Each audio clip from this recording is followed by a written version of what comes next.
How to clean your kettle.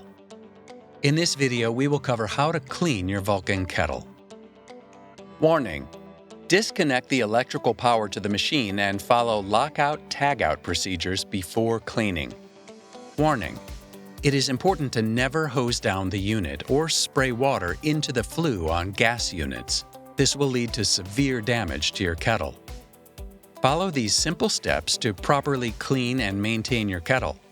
It is recommended that the kettle is cleaned at the end of every shift. Add water to the kettle for cleaning and to prevent residue from drying and sticking to the inside of the kettle.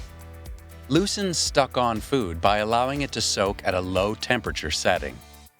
Important: never use harsh or corrosive cleaning chemicals.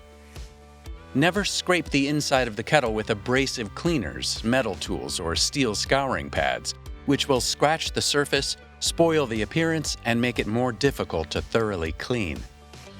Add mild detergent and scrub the kettle interior with a nylon brush.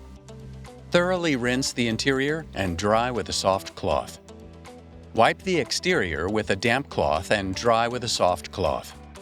Clean your kettle at the end of the day. Keeping the interior surface clean is one of the most important steps.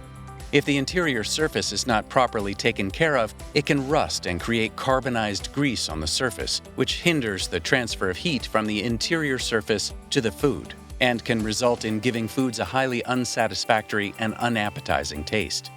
Some units are purchased with a draw-off valve. It's extremely important this valve is cleaned properly. Refer to your operations manual for instructions on how to properly care for this part of the kettle.